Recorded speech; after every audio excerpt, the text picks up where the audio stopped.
The sound of shattered glass always brings me back to that night, 10 years ago, when my voice became my greatest liability. I was 7 years old when I heard my parents arguing in hushed, desperate tones about my future. She'll be claimed by one of them when she turns 18. There's nothing we can do. My father's voice trembled with resignation. My mother's muffled sobs followed, punctuated by the crash of something delicate breaking against the wall. The autumn wind whispers through the cracked window of my tiny room at the pack house, carrying the earthy scent of rain-soaked pine needles and the distant howls of wolves running under the silver moon.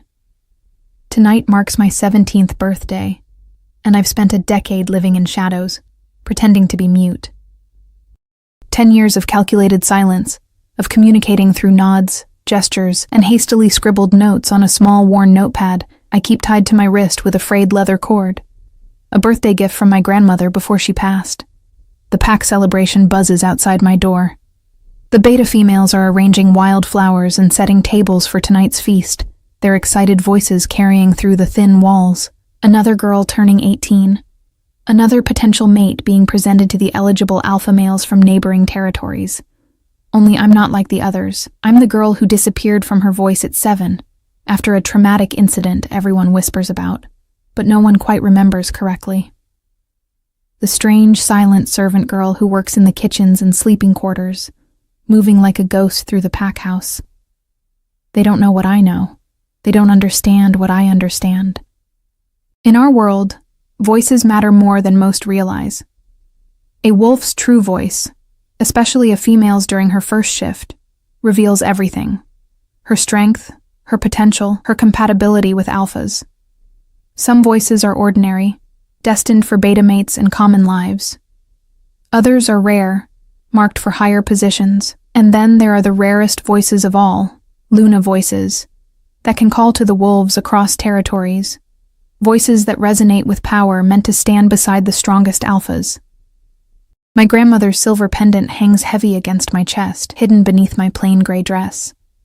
It depicts a wolf howling at a crescent moon, and its worn edges feel warm against my skin as I clutch it. A voice can be a gift or a prison, she'd whispered to me that last night as she slipped the necklace over my head. Choose wisely when to use yours, little one. I chose silence. The door creaks open without warning, and I freeze, my hands stilling over the small bundle of belongings I've been gathering. Rena, the head beta's daughter, stands in the doorway, her perfect features arranged in the familiar expression of pity and mild disgust she reserves just for me. You're expected downstairs, Lyra. She says my name like it's something distasteful. Mother says even you have to attend tonight. All females of age must be present. Her eyes drift to my small bag, and a knowing smirk crosses her face. Planning another escape attempt? Good luck with that. The boarders are tripled tonight. The Alpha King himself is visiting. My blood turns to ice. The Alpha King, ruler of all 7 territories. The most powerful werewolf alive, whose howl could bring thousands to their knees. The monster of my childhood nightmares, and the sovereign whose laws dictate that all females must be claimed. I nod meekly, letting my hair fall forward to shield my expression. Rena lingers, always hoping to catch me in a moment of weakness, to hear me slip and speak. After 10 years, she still believes my muteness is an elaborate act for attention. She's right, of course, just not in the way she thinks. He's looking for a mate, you know, she continues, leaning against the doorframe, examining her perfectly manicured nails.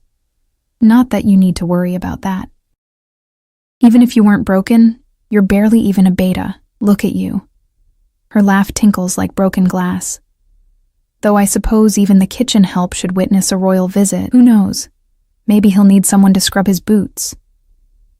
When she finally leaves, I release the breath I've been holding. The Alpha King. Here, tonight. My carefully constructed plans crumble before they've even begun. I'd intended to slip away during the celebration, to disappear into the human world before my 18th birthday next year, before the claiming ceremony that would reveal my deception. The old grandfather clock in the hallway chimes 6 times. The celebration begins at 7. My fingers tremble as I tuck my escape supplies back under the loose floorboard beneath my bed. Not tonight, then, but soon, before it's too late. I wash quickly in the small basin by my window, the cold water shocking against my skin. The mirror reveals what Rena sees. A thin girl with unremarkable features, dull brown hair pulled back severely, eyes downcast in perpetual submission. The perfect disguise. No one looks twice at the mute servant girl. No one notices how I listen, how I watch, how I remember everything. The celebration hall transforms into something magical on these nights. Crystal chandeliers, normally dimmed, blaze with light. Tables groan under platters of rare meat, fruits from distant territories, and sweet wines that the younger wolves sneak when the elders aren't watching. I slip in through the servants' entrance, keeping to the shadows along the wall, a pitcher of water clutched in my hands as pretense. Then I see him. The Alpha King doesn't need an introduction. The crowd parts instinctively as he moves through the room, creating a pathway without conscious thought. He stands a head taller than even the largest alphas in our pack, his broad shoulders and powerful frame emanating authority that has nothing to do with his title, and everything to do with the raw power barely contained beneath his skin. His hair is the color of midnight, swept back from a face that seems carved from stone, all sharp angles and uncompromising lines. But it's his eyes that make my heart stutter to a halt. They're the color of a winter storm, gray and turbulent, ancient with knowledge and heavy with power. For a terrifying moment, those eyes sweep across the room and land on me. I immediately drop my gaze to the floor, shrinking back against the wall, making myself smaller, invisible. My pulse pounds in my ears so loudly I'm certain everyone with enhanced hearing must notice. 1 second. 2, 3. Then his attention moves on, and I can breathe again. Our pack alpha, a burly man named Darius who rules with more cruelty than wisdom, approaches the Alpha King with an obsequious smile. Your Majesty, we are honored by your presence. Please, anything you desire is yours. His voice carries the slight tremor of a lesser wolf addressing a superior. The Alpha King's voice, when he responds, sends an involuntary shiver down my spine. Deep and resonant, it seems to vibrate through the very stones of the building. I've come to see these females I've heard so much about. Your territory has produced some interesting bloodlines. My hands clench around the water pitcher. Bloodlines. That's all we are to them. Breeding stock to strengthen their packs, to produce powerful heirs. Of course, Your Majesty, we have arranged a presentation of all eligible females. Darius gestures toward the line of girls already assembled at the front of the hall, daughters of ranking pack members, dressed in their finest, eyes bright with hope and fear.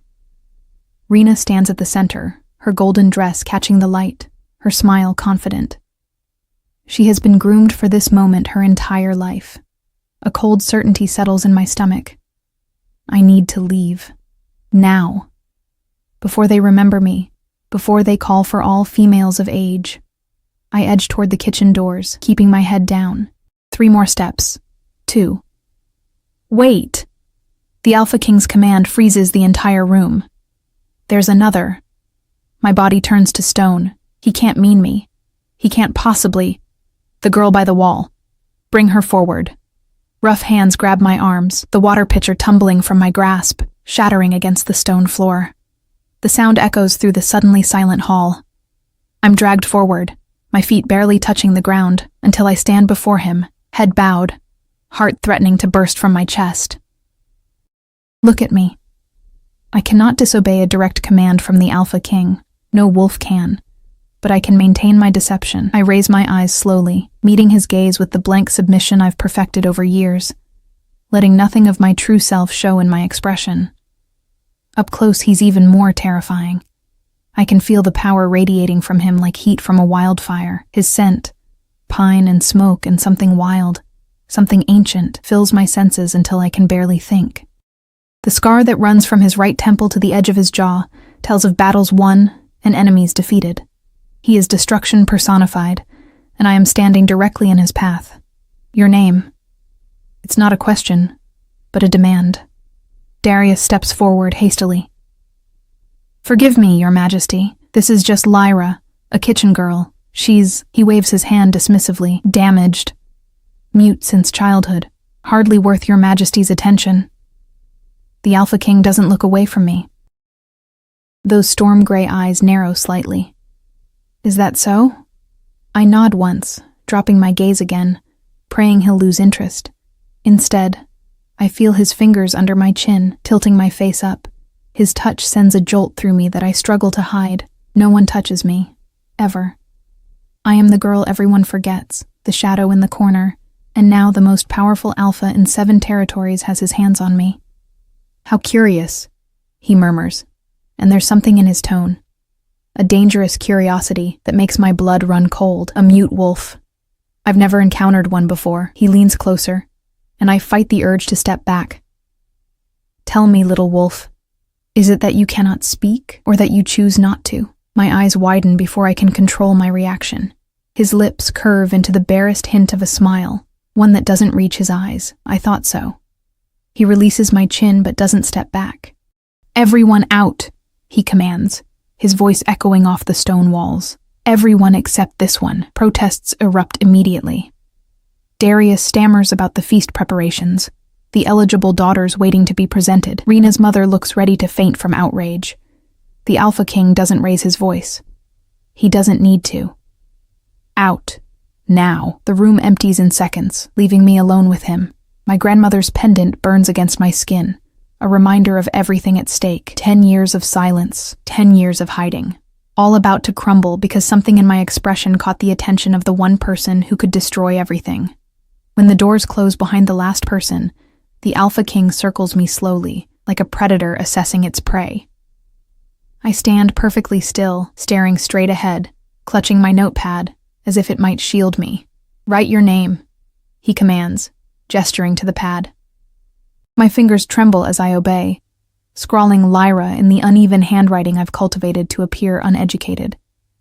He takes the notepad from my hands, studies it, then looks back at me with those penetrating eyes. Now write. The Alpha King is the rightful ruler of all 7 territories. I blink in confusion but comply, writing the sentence in the same messy script. He studies it again, his expression unreadable. Then he tears the page out, crumples it in his fist, and drops it to the floor. Now, he says, his voice dropping to a dangerous whisper as he leans in close enough that I can feel his breath against my ear. Tell me why a girl who can write with perfect penmanship— Yes, I saw your real handwriting on the previous pages when I took your notepad— would pretend to be mute for 10 years. My heart stops. The room spins, the perfect trap, and I walked right into it. Speak, he commands, and this time, it carries the full weight of alpha compulsion. Now.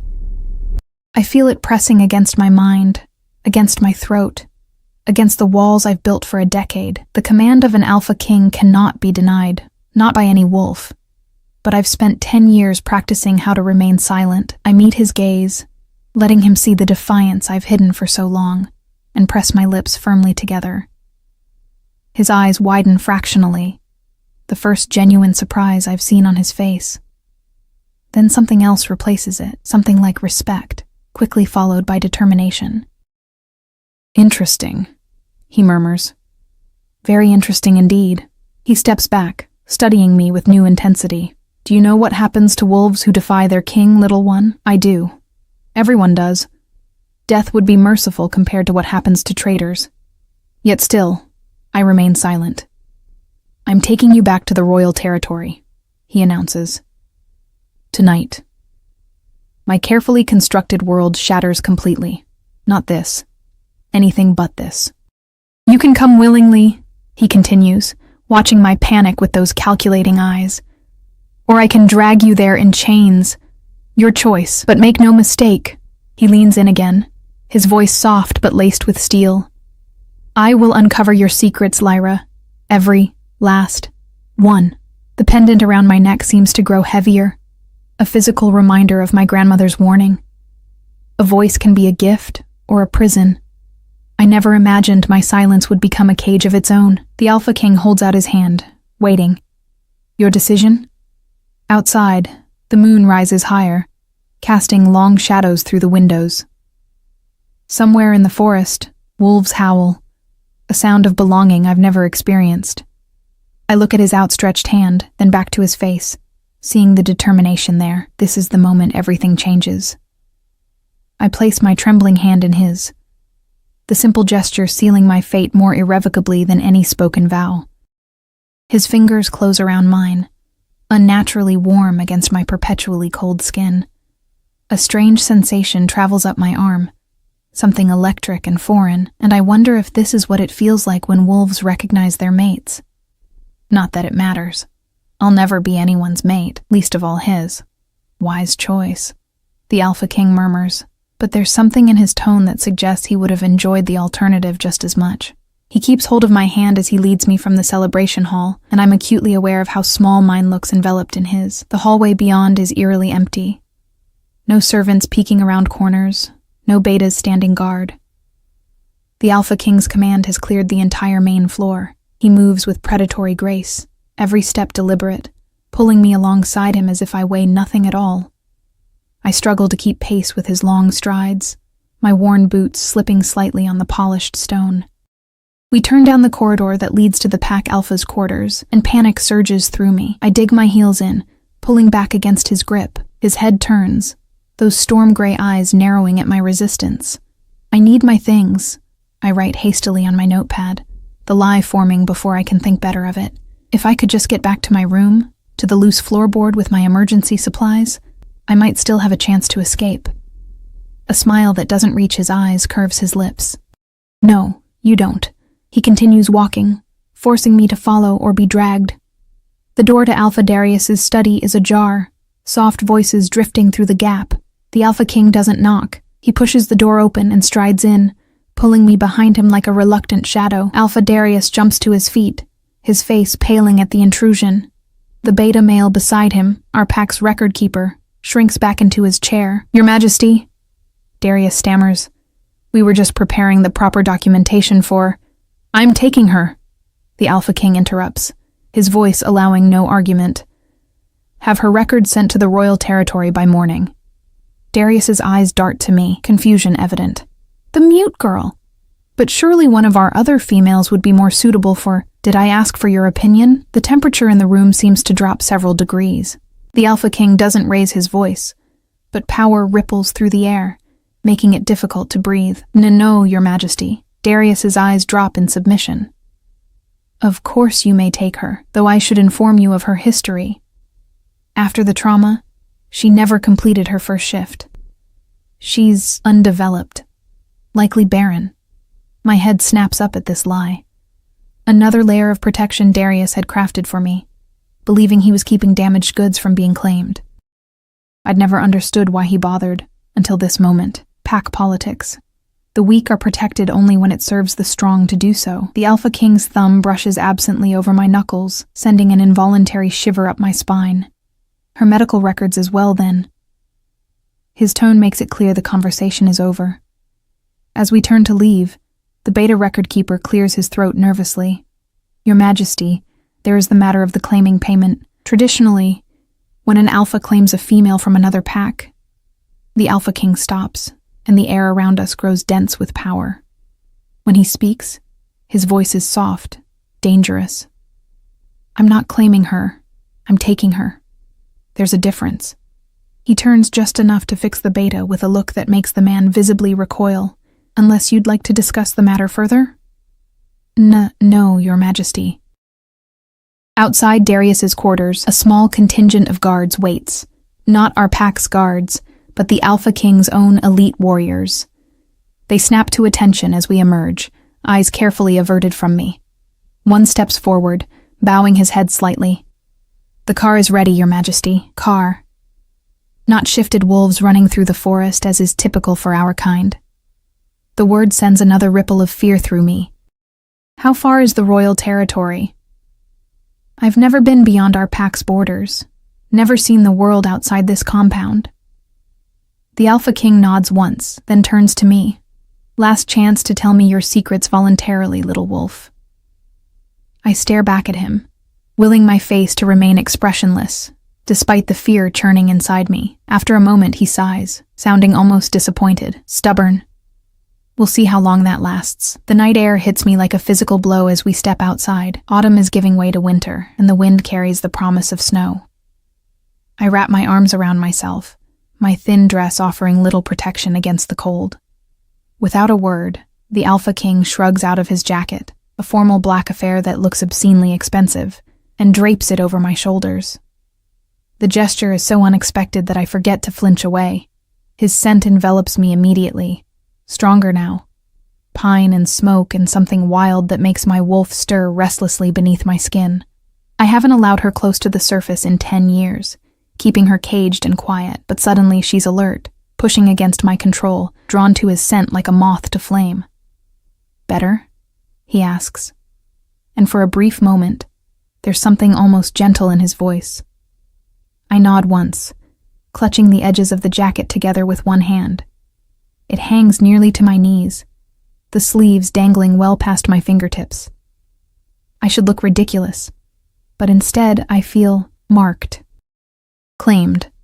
Despite his words to the contrary, the car waiting at the end of the gravel drive is sleek and black, with tinted windows and an air of menace.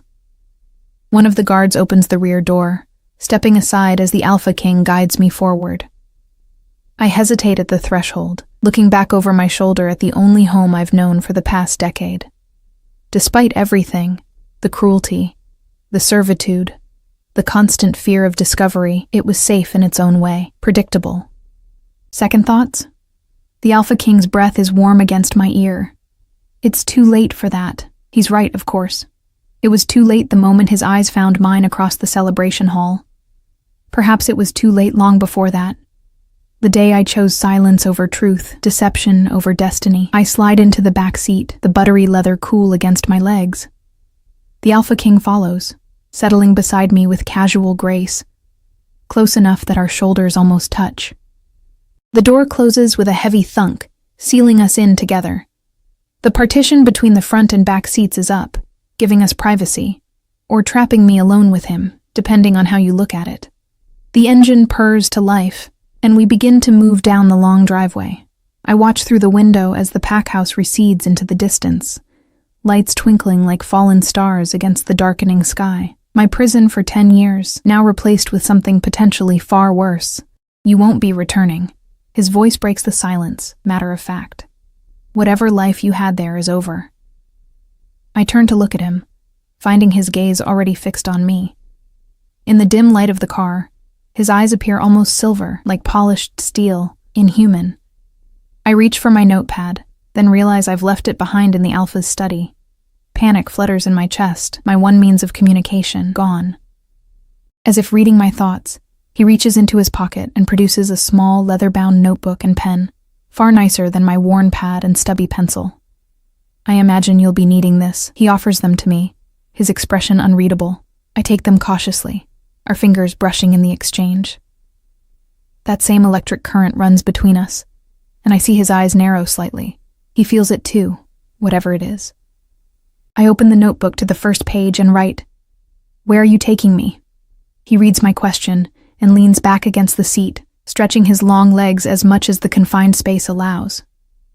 "The royal territory, specifically to my personal residence." I write again. "Why?"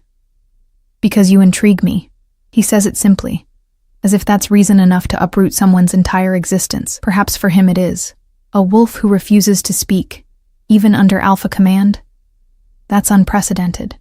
I stare at the notebook, debating what to write next. How much should I reveal? How much does he already know? The wrong words could seal my fate even more definitively than my silence. Before I can decide, he speaks again. "Your pack Alpha told me something interesting before the celebration. He said you arrived at the pack house 10 years ago with your grandmother, that she died shortly after, leaving you in their care." He watches me closely. "Is that true?" I nod slowly, memories washing over me like a tide. My grandmother's face, lined with worry as she hurried me through the forest at night, the pack house looming ahead, a last resort neither of us wanted. "And your parents?" I swallow hard, then write a single word, "Dead." It's not precisely a lie. They might as well be dead for all I know of their fate. "I'm sorry." His voice holds no particular emotion, yet something in it suggests he might actually mean it. "What happened to them?" My hand hovers over the page. "This is dangerous territory." I write, Fire, and leave it at that. And that's when you stopped speaking? I nod again. The lie so familiar it almost feels like truth. Let him believe trauma stole my voice. It's safer than the alternative. He falls silent, studying me with those unnerving eyes that seem to see through every defense I've built. The car speeds through the night, headlights cutting through darkness, taking me farther from everything I know. Trees give way to open fields, then to the outskirts of a small town, the first human settlement I've seen in years. You're wondering if you could escape. It's not a question. Jump from the car. Lose yourself among the humans. His lips curl slightly. I wouldn't recommend it. I glare at him, annoyed that he can read me so easily. Even if you managed it, he continues, where would you go? What would you do? A lone wolf without a pack is vulnerable, especially one who refuses to shift. My eyes widen before I can control my reaction. How does he know I haven't shifted? Your scent, he explains, answering my unspoken question. Wolves who shift regularly carry the forest in their blood. You smell contained, suppressed. His nostrils flare slightly, except when you're afraid, like now.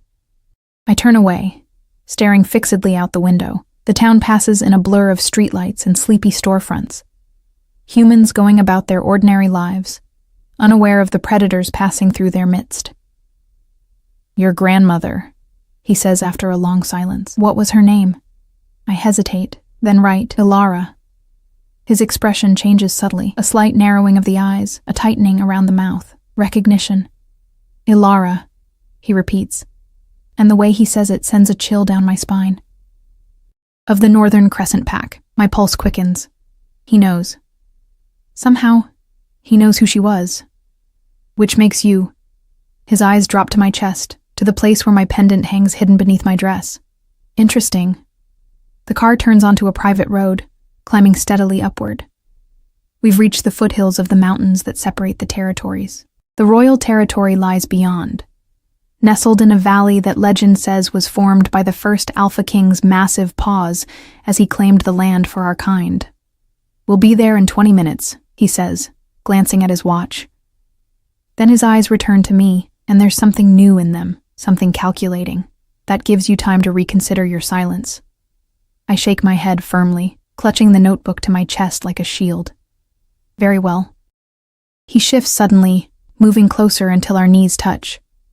I press back against the door, but there's nowhere to go. He reaches out, his movements deliberate, and tucks a strand of hair behind my ear. The casual intimacy of the gesture makes my breath catch. I should warn you, he says softly, that things will go much harder for you at the royal palace if you continue this charade. I have resources there that would make your pack alpha's methods seem primitive. His fingers trail down my cheek, feather light, before dropping away. I can be patient, little wolf, but I can also be relentless. I believe him. Everything about him speaks of a man accustomed to getting what he wants, to bending the world to his will. Yet still, I cannot give him what he seeks. Too much depends on my silence. One word, he coaxes, his voice dropping to a hypnotic murmur. Just one. Prove to me you can speak, and I'll protect your secret from everyone else. The offer is tempting, dangerously so. Trust has never come easily to me. Not since that night 10 years ago when I learned how quickly the world could turn against you. But something in his eyes, in the way he watches me, intent but not cruel, makes me wonder. Could I trust him with one word, one small piece of the truth? The pendant seems to burn against my skin, a physical reminder of my grandmother's warning, of the promise I made her. I lower my eyes, shaking my head once more. He sighs, leaning back. As you wish. The warmth is gone from his voice, replaced by cool detachment. We'll try more persuasive methods when we arrive. The threat hangs between us as the car continues its ascent. Outside, the forest grows denser, the trees taller and more ancient than those in our territory. Old growth, the domain of the most powerful wolves. Gradually, lights appear in the distance. Not the warm, scattered glow of a pack compound, but something grander, more imposing. The royal palace. Even from here, I can make out its towering spires and massive stone walls, illuminated against the night sky like something from a dark fairy tale. Home, the Alpha King says, a note of pride in his voice. Not my home. Never my home. Just another, larger cage. The car slows as we approach ornate iron gates that must stand 20 feet tall. Guards snap to attention, bowing deeply as the gates swing open without a word being exchanged. The gravel drive beyond is lined with ancient oak trees, their gnarled branches reaching toward each other to form a canopy overhead. Welcome to Blackcrest, the Alpha King says, as the palace looms larger before us. The seat of power for all 7 territories and home to the royal bloodline for 15 generations. I stare up at the massive structure, intimidation washing over me in waves. It's beautiful in a severe, ancient way, all stone and iron and history. Nothing like the functional, almost rustic pack house I've known. This is a place built to inspire awe and fear in equal measure. The car stops at the base of wide stone steps leading to massive double doors. Before the driver can come around, the Alpha King exits and extends his hand to me. I hesitate, then place my hand in his, allowing him to help me from the car. The night air is colder here, crisp with the scent of pine and approaching winter. I clutch his jacket tighter around me, suddenly very aware of my shabby dress and worn boots. I don't belong in a place like this, Your Majesty. A tall, austere woman appears at the top of the steps, her silver-streaked dark hair pulled back in a severe bun. Her eyes, nearly as gray as the Alpha King's, flick to me with undisguised curiosity before returning to him. We weren't expecting you back so soon. Change of plans, Helena. He keeps his hand at the small of my back, guiding me up the steps. Have the blue guest suite prepared, and send for Dr. Marcus. Helena's eyebrows rise fractionally. At this hour, sir? Immediately. There's no room for argument in his tone. She nods once, then turns her attention to me fully. Her gaze is assessing, taking in every detail from my simple dress to my downcast eyes. And who might this be? She asks, though she directs the question to him, not me. This is Lyra, the Alpha King replies. She'll be staying with us for some time. I feel Helena's curiosity sharpen. I see, and her position is... The Alpha King's hand presses more firmly against my back, undetermined as yet. Helena's mouth tightens almost imperceptibly, but she nods. Very well. I'll see to the arrangements. She turns and disappears through the massive doors. My housekeeper, the Alpha King explains as we follow her inside. Nothing happens in this palace without her knowledge. The entrance hall beyond steals my breath. Soaring ceilings adorned with intricate frescoes depicting wolf packs running beneath moon-filled skies. Marble floors polished to a mirror shine. A grand staircase that splits halfway up, curving gracefully to the upper floors. Crystal chandeliers casting warm golden light over everything. I stop just inside the threshold, overwhelmed by the grandeur. This isn't just wealth. It's history, power, legacy, everything I've spent my life running from. Intimidating, isn't it? There's a note of understanding in the Alpha King's voice that surprises me. You'll get used to it. I doubt that very much. He guides me deeper into the palace, past curious glances from staff members who quickly lower their eyes when he looks their way. We climb the grand staircase, then down a long corridor lined with portraits, previous Alpha Kings, I assume, each bearing some resemblance to my captor. Here we are. He stops before a set of double doors, carved with an intricate pattern of wolves and crescent moons. The doors swing open at his approach, revealing a suite that's larger than the entire servants' quarters at the pack house. Plush midnight blue carpets, a 4-poster bed draped in silver and blue silks, floor-to-ceiling windows overlooking what must be spectacular gardens, though I can see only darkness beyond the glass now. A fire already crackling in a marble fireplace, a door to what I assume is a private bathroom. Another door, slightly ajar, showing glimpses of a walk-in closet. Your quarters, the Alpha King says, watching my reaction carefully. For now. I step inside cautiously, feeling like an imposter in such surroundings. The notebook he gave me is clutched tightly in my hand, and I open it, writing quickly. Why are you doing this? He reads my question, then meets my eyes with an intensity that makes me want to look away. Because there's more to you than meets the eye, Lyra of the Northern Crescent Pack, and I intend to discover exactly what that is. Before I can respond, a knock sounds at the open door. A middle-aged man with kind eyes and salt and pepper hair stands there, medical bag in hand. "You sent for me, Your Majesty?" His voice is gentle, his manner calm. "Dr. Marcus." The Alpha King nods in greeting. "Thank you for coming so quickly. I'd like you to examine our guest." My head snaps up, alarm coursing through me. "An examination?" "No, that would reveal too much." "Nothing invasive," the Alpha King says, noting my panic. "Just a general health assessment." I shake my head vehemently, backing away until my legs hit the edge of the bed. "It wasn't a request, little wolf." His voice is soft but unyielding. "You may keep your secrets for now, but I need to know you're healthy." Dr. Marcus sets his medical bag on a nearby table, his movements deliberate and unhurried. "Perhaps I should examine the young lady alone, Your Majesty," he suggests, his kind eyes assessing my obvious distress. The Alpha King hesitates, his gaze fixed on me as I press myself against the bedpost. "Very well," he finally concedes. "But I'll be just outside." "And Dr. His voice drops slightly. "I want a full report, every detail." The doctor nods, waiting until the Alpha King exits and closes the door behind him before turning to me with a gentle smile. "Well now, Lyra, is it? There's no need to look so frightened. I'm just going to check your general health." I remain tense, watching his every move as he opens his bag and removes a stethoscope. The pendant beneath my dress feels like a burning coal against my skin, and I resist the urge to touch it for reassurance. "I understand you don't speak," he continues conversationally, warming the stethoscope between his palms. "That's quite all right. Just nod or shake your head to my questions if you would." I nod once, cautiously. "Excellent. Now, have you been experiencing any pain or discomfort recently?" I shake my head. "Any difficulty breathing? Dizziness? Unusual fatigue?" Another shake. "Good, good. Would you allow me to listen to your heart and lungs?"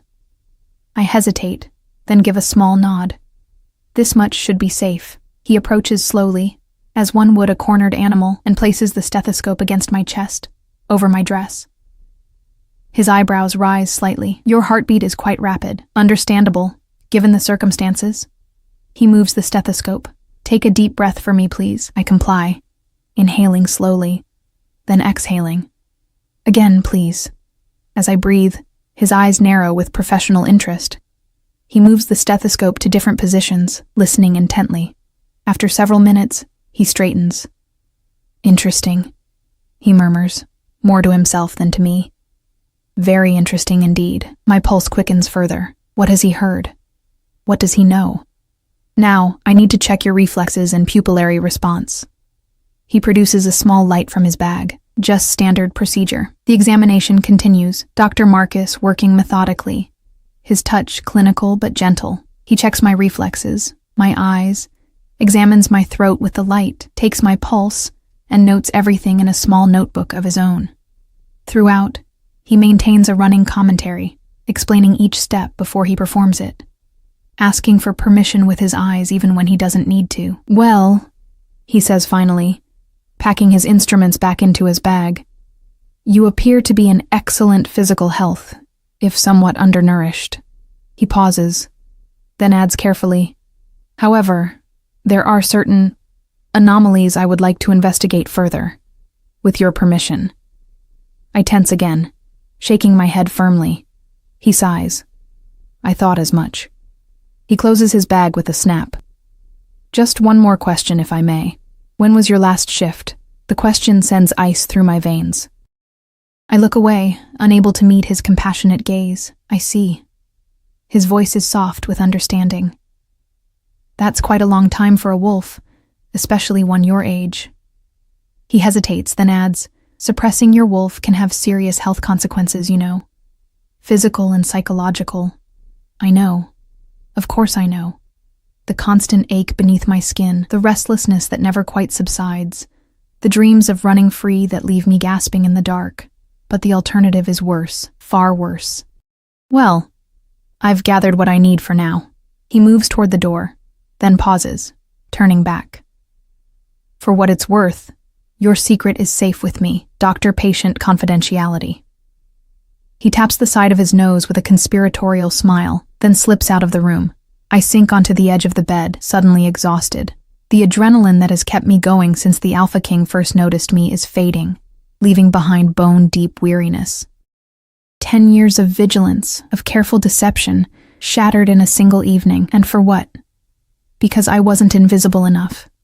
Because something about me caught his attention. The door opens again almost immediately, and the Alpha King strides back in, his face tight, with barely contained impatience. Behind him comes Helena, carrying a tray with what appears to be tea and some light food. Set it there, the Alpha King instructs, gesturing to a small table near the windows. Helena obeys, her eyes flicking to me curiously before she withdraws, closing the door silently behind her. The Alpha King paces to the windows, staring out into the darkness for a long moment before turning back to me. Dr. Marcus tells me you're physically healthy, if somewhat malnourished. His eyes narrow. He also tells me you haven't shifted in years, possibly not since childhood. I remain still, neither confirming nor denying. Do you know what happens to wolves who refuse their nature for too long? He continues, his voice deceptively conversational. The wolf inside grows desperate, feral. Eventually, it forces a shift. And when it does, he leaves the sentence hanging, but I can fill in the blanks. Loss of control, violence, madness, in some cases. I reach for the notebook he gave me, writing quickly. I know the risks, and yet you continue this dangerous game. He steps closer, towering over me. Why? What could possibly be worth such self-destruction? I look up at him, letting him see the determination in my eyes even as I keep my lips pressed firmly together. He sighs, running a hand through his dark hair in a surprisingly human gesture of frustration. Fine, keep your silence, for now. He gestures to the tray Helena brought. Eat something. Get some rest. Tomorrow will be challenging for you. The implied threat hangs in the air between us. He waits, as if expecting me to break now, to speak just to ask what he means. When I don't, he nods once, almost to himself. Someone will bring you suitable clothing in the morning. I suggest you don't attempt to leave this room. For your own safety. His eyes hold mine for a moment longer. Then he turns and strides to the door. Good night, little wolf. I look forward to hearing your voice tomorrow. The door closes behind him with a soft click, followed by the unmistakable sound of a key turning in the lock. A gilded cage, then, prettier than my room at the pack house, but a prison nonetheless. I wait, counting my heartbeats until I'm certain he's gone. Then I rise, moving silently to the door, testing the handle even though I heard the lock engage. Predictably, it doesn't budge. I press my ear against the wood, enhanced hearing picking up the steady breathing of a guard posted outside. Moving to the windows, I find them securely locked as well, and a glance down reveals a sheer drop of at least 3 stories to stone gardens below. Even with a wolf's resilience, such a fall would likely result in broken bones. I'm well and truly trapped. With nothing else to do, I investigate the rest of my luxurious prison. The bathroom is larger than my entire room at the pack house, featuring a sunken marble tub that could easily fit 3 people, a separate shower with multiple jets, and a vanity stocked with expensive-looking toiletries. The closet, when I peek inside, is empty save for a plush robe hanging on a hook. My stomach growls, reminding me that I haven't eaten since early afternoon. I approach the tray Helena brought, eyeing the food suspiciously. A small pot of tea, still steaming. A plate of delicate sandwiches. Some fruit, a slice of cake that looks richer than anything I've ever been allowed to eat. Could it be drugged? Possibly. But why bother? The Alpha King has me exactly where he wants me. There's no need for subterfuge when he holds all the power. I pour a cup of tea with shaking hands, the aroma of herbs and honey rising with the steam. One sip confirms it's the finest tea I've ever tasted, worlds away from the weak, bitter brew served to kitchen staff at the pack house. The sandwiches are equally exquisite. Thin sliced bread filled with cucumber and cream cheese, egg and cress, smoked salmon.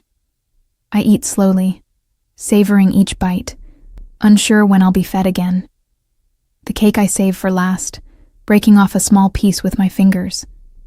It's chocolate, dense and moist, with a hint of something darker, coffee perhaps, or liqueur. It melts on my tongue, the sweetness a shock after years of plain fare.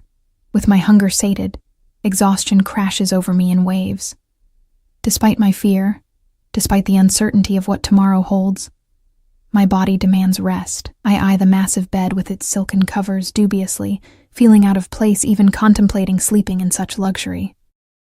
After a moment's hesitation, I curl up in a plush armchair by the fire instead, drawing my knees to my chest, the Alpha King's jacket still draped around my shoulders. His scent envelops me, strangely comforting despite everything. My grandmother's pendant rests against my heart, the familiar weight grounding me as my eyes grow heavy. Just before sleep claims me, a fleeting thought crosses my mind. In all my years of silence, no one has ever tried so hard to make me speak.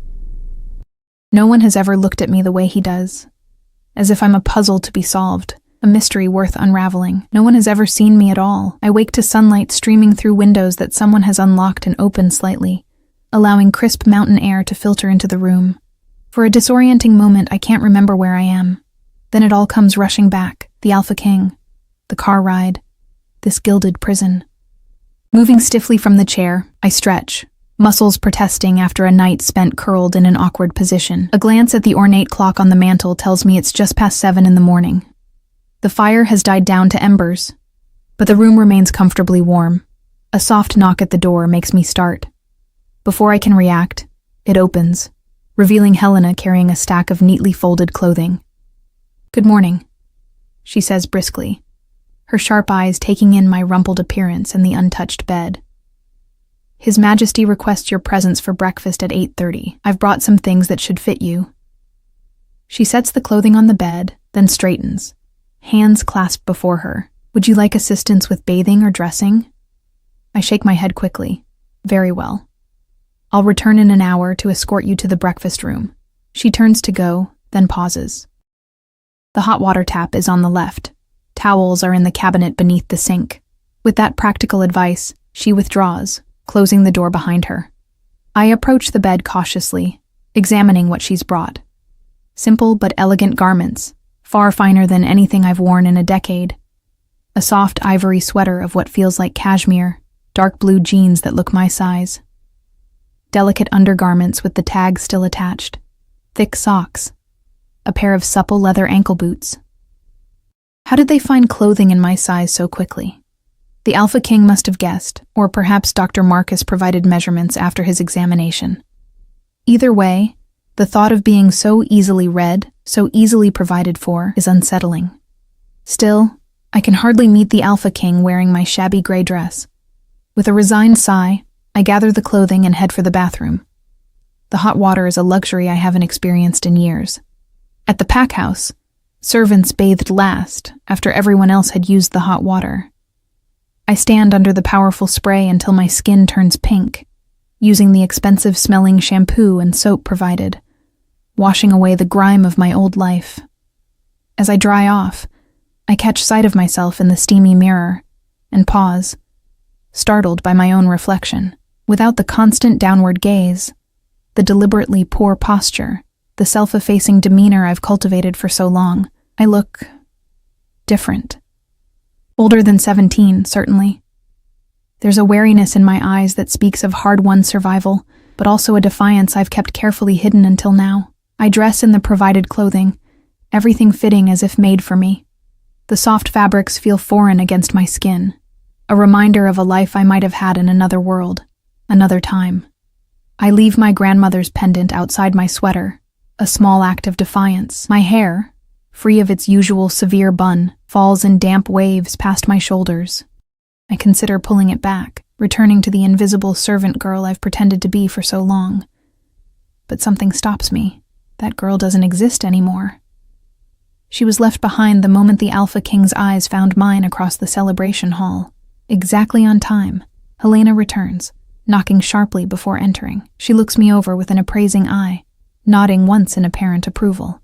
"Much better," she says. "Follow me, please." I follow her through the maze of corridors, trying to memorize the route in case I need to find my way back. Or escape. The palace is even more impressive by daylight. Sunlight streaming through tall windows, illuminating artwork and tapestries that must be centuries old. Everywhere are symbols of wolf heritage, carved into wooden panels, woven into rugs, etched into glass. We descend a different staircase than the one I climbed last night, smaller but no less grand. Helena moves with the efficiency of someone who has navigated these halls for decades, her back straight, her steps purposeful. Occasionally we pass other staff members, who nod respectfully to her while eyeing me curiously. His Majesty rarely brings guests to the private breakfast room, Helena remarks, breaking the silence as we turn down yet another corridor. Consider it an honor, or a more intimate setting for the interrogation to come, I think grimly. Helena stops before a set of double doors, knocking once before opening them without waiting for a response.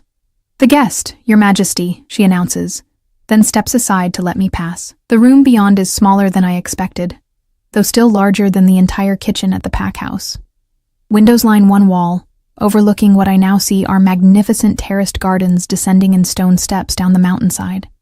A fire crackles in a stone hearth, and the walls are lined with bookshelves rather than the intimidating portraits that dominate the rest of the palace. At the center of the room is a round table set for two, laden with covered silver dishes. And standing beside it, looking out at the gardens, is the Alpha King. He turns as I enter, and for a breathless moment, I see him anew in the morning light. The harsh lines of his face seem softened somehow, his storm-gray eyes less intimidating. He's dressed more casually than last night, in dark trousers and a charcoal sweater that clings to his broad shoulders. His hair, still slightly damp from his own shower, curls slightly at the temples. For the first time, I notice the thin silver circlet resting on his brow, the only outward symbol of his royal status. It's a simple thing, unadorned, save for a single crescent moon at the center, yet it transforms him, reminding me exactly who and what he is. "Good morning, Lyra." His voice is deep, measured. "I trust you slept well?" I incline my head slightly, neither agreeing nor disagreeing. "Thank you, Helena," he says, dismissing the housekeeper. "That will be all for now." When the doors close behind her, he gestures to the table. "Please sit. You must be hungry." I approach cautiously, taking the chair he holds out for me. Up close, the array of food is dazzling. Fresh fruit, pastries still warm from the oven, eggs prepared 3 different ways, bacon, sausage, toast, and half a dozen preserves in small crystal pots. He takes the seat opposite me, watching as I stare at the feast before us. "Eat," he encourages. "You're too thin." I reach for the notebook he gave me last night, which I've brought with me, and write, "Why all this?" I gesture to the food, the room, the fine clothes I'm wearing. He reads my question, then serves himself some eggs and toast before answering. "Contrary to what you might believe, I'm not a monster, Lyra. I see no reason why you shouldn't be comfortable while you're here. While I'm here. As if this is temporary. As if there's any scenario where he simply lets me go once he's satisfied his curiosity. Besides," he continues, spreading jam on his toast with deliberate care, "I find people are more forthcoming when they're well treated." He looks up, meeting my eyes. "Though I'm beginning to think you might be the exception to that rule." I hold his gaze for a moment, then look down, serving myself a small portion of fruit and a pastry. The food is exquisite, of course, but tastes like ash in my mouth with the weight of his expectation hanging over me. "Today," he says after several minutes of silence, "I thought I might show you around Blackcrest, help you get your bearings." His tone is conversational, as if we're discussing a pleasant outing rather than a tour of my prison. The grounds are quite extensive, the forest beyond them, even more so. I look up sharply. Is this a test? An attempt to tempt me with the possibility of escape? "Don't worry," he says, reading my expression with unsettling accuracy. "You won't be running off into those woods. Not unless you want to encounter things far more dangerous than me." I raise an eyebrow in question. The royal forest is home to entities that have guarded the Alpha bloodline for generations. Ancient spirits, some say. Guardians. They don't take kindly to trespassers. He sips his coffee. Even I don't venture there alone. I write in the notebook. Convenient. A smile tugs at the corner of his mouth. Isn't it just? Almost as convenient as a wolf who refuses to speak for 10 years. And there it is. The real purpose of this breakfast. This false civility. He wants answers I cannot give. I set down my fork, appetite vanishing under his steady gaze. His eyes drop to my pendant, and a flicker of recognition crosses his face before he masks it. That's an interesting piece, he remarks, voice deliberately casual. Family heirloom? I nod once, fingers instinctively rising to touch the silver wolf. My grandmother's last gift, her final warning. From your mother's side, or your father's? When I don't respond, he sighs. You know, this silent treatment will only work for so long, Lyra. Sooner or later, you'll have to speak. I stare back at him defiantly. 10 years of silence weighs against his confidence. I've outlasted cruelty, indifference, and isolation. I can outlast him too. Very well. He sets down his napkin and rises. If you won't speak willingly, perhaps other methods will be more effective. Fear grips me as he circles the table, extending his hand. Come. There's something I want to show you. I hesitate. Then take his hand, allowing him to pull me to my feet. His skin is warm against mine, that strange electric current running between us again. He leads me through a door I hadn't noticed before, hidden behind a tapestry depicting wolves beneath a crescent moon. The same symbol on my pendant, I realize with a jolt. The passage beyond is narrow, lit by small sconces that flicker to life as we approach, as if responding to his presence. We descend a spiral staircase, the air growing cooler, carrying the scent of earth and stone, and something older, something primal. The heart of Blackcrest, the Alpha King says as we reach the bottom. Few outside the royal bloodline have ever seen this place. The chamber opens before us, vast and circular, its domed ceiling painted with constellations that seem to move in the flickering torchlight. At the center stands a raised dais of white marble, and upon it, a simple stone pedestal, holding what appears to be a large crystal. The Moonstone, he says, voice reverential. The source of the Alpha King's power, passed down through 15 generations. I've heard of it, of course. Every wolf has. The legendary stone that the first Alpha King discovered in these mountains, that bound the 7 territories under one rule. But I always thought it was just that, a legend. He guides me closer, and the stone seems to pulse with inner light, responding to our approach. No, not to our approach. To him, to his bloodline. The Moonstone recognizes true wolves, he says softly. It reveals what we hide, even from ourselves. His eyes fix on me. It reveals truth, Lyra. Understanding dawns. This isn't just a history lesson, it's a threat. I try to pull away, but his grip tightens. One touch, he murmurs. That's all it will take. One touch, and all your secrets will be laid bare. Panic rises within me. Not like this. Not after everything I've sacrificed. Unless, he continues, you choose to tell me yourself. Why the silence, Lyra? What are you hiding? The pendant burns against my skin. My grandmother's voice echoes in my memory. A voice can be a gift or a prison. Choose wisely when to use yours, little one. I chose silence to survive. But perhaps to continue surviving, I must choose differently now. The Alpha King's eyes widen fractionally, anticipation clear in his expression. 10 years of silence teeters on the edge of a single breath. My voice comes out as a hoarse whisper, unused for so long. The sound shocks us both. Yes? He encourages, gentler now, releasing my arm. I have a Luna voice. The words spill out, each one easier than the last. My secret finally given form. My grandmother was Alara, Luna Queen of the Northern Crescent Pack. My mother was supposed to inherit the title, but she fell in love with a common wolf. They fled rather than accept her arranged mating. When the Northern Alpha found them, they sent me away with my grandmother. She told me to hide, to stay silent, because if any Alpha heard my true voice, They would claim you immediately, he finishes, understanding dawning in his eyes. A Luna voice is unmistakable, even in a child. It would mark you as potential Luna Queen material. His gaze intensifies. But why hide for so long? The Northern Pack fell years ago. Their alpha didn't.